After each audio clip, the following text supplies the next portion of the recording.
Hello everyone, मेरा next topic 1833 का charter अधिनियम। ब्रिटिश भारत के केंद्रीकरण की दिशा में यह अधिनियम निर्णायक कदम था। इस अधिनियम की विशेषताएं हम देखेंगे। नंबर 1, इसने बंगाल के गवर्नर जनरल को भारत का गवर्नर जनरल बना दिया। हम एग्जाम में भी यही क्वेश्चन ज्यादातर आता है, बंगाल के गवर्नर जनरल को किस अधिनियम के तहत जो है भारत का गवर्नर जनरल बनाया गया था। तो ये हम याद रखेंगे, 1833 के जो अधिनियम था इसके तहत बनाया गया था, जिसमें सभी नागरिक और सैन्य शक्तियां निहित थी।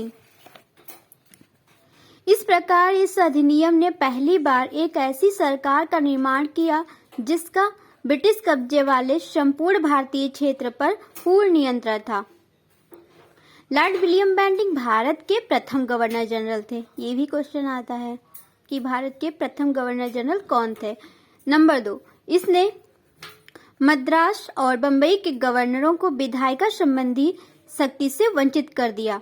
भारत के गवर्नर जनरल को पूरे ब्रिटिश भारत में विधायिका के असीमित अधिकार प्रदान कर दिए गए।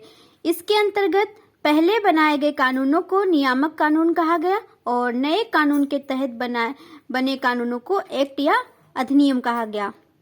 जो नए कानून बने उसे एक्ट या अधिनियम कहा गया और जो पहले बने थे इसके अंतर्गत पहले जो बने थे उसको क्या कहा, नियामक कानून। ठीक है। नंबर 3, ईस्ट इंडिया कंपनी की एक व्यापारिक निकाय के रूप में की जाने वाली गतिविधियों को समाप्त कर दिया गया। अब यह विशुद्ध रूप से प्रशासनिक निकाय बन गया। इसके तहत कंपनी के अधिकार वाले क्षेत्र ब्रिटिश राजशाही और उसके उत्तराधिकारियों के विश्वास के तहत ही कब्जे में रह गए। नंबर 4, चार्टर एक्ट 1833 ने सिविल सेवकों के चयन के लिए खुली प्रतियोगिता का आयोजन शुरू करने का प्रयास किया। इसमें कहा गया कि कंपनी में भारतीयों को किसी पद, कार्यालय और रोजगार को हासिल करने से वंचित नहीं किया जाएगा। हालांकि कोर्ट ऑफ डायरेक्टर्स के विरोध के कारण इस प्रावधान को समाप्त कर दिया गया था। कोर्ट ऑफ डायरेक्टर जो था उसने इसका विरोध किया था, जिससे इसी कारण जो ये प्रावधान लागू हुआ था इसे समाप्त कर दिया गया था। इसी के अंतर्गत हम नेक्स्ट टॉपिक भी कवर करना चाहेंगे, 1853 का चार्टर अधिनियम। ये यहाँ पे गलती से लिख गया है, 1773 होगा। 1773 से 1853 के दौरान ब्रिटिश संसद द्वारा पारित किए गए चार्टर अधिनियमों की श्रृंखला में यह अंतिम अधिनियम था। संवैधानिक विकास की दृष्टि से यह अधिनियम एक महत्वपूर्ण अधिनियम था। इस अधिनियम की विशेषताएं हम देखेंगे। नंबर 1, इसने पहली बार गवर्नर जनरल की परिषद के विधायी एवं प्रशासनिक कार्यों को अलग कर दिया। इसके तहत परिषद में 6 नए पार्षद और जोड़े गए। इन्हें विधान पार्षद कहा गया।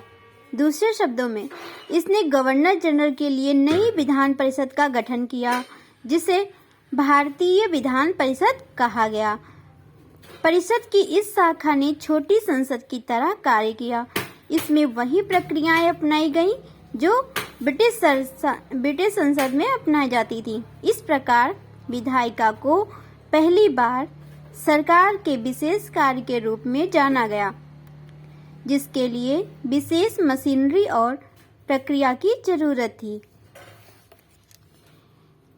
1853 का जो चार्टर अधिनियम था उसकी दूसरी विशेषता हम क्या देखेंगे, इसने सिविल सेवकों की भर्ती एवं चयन हेतु खुली प्रतियोगिता व्यवस्था का शुभारंभ किया।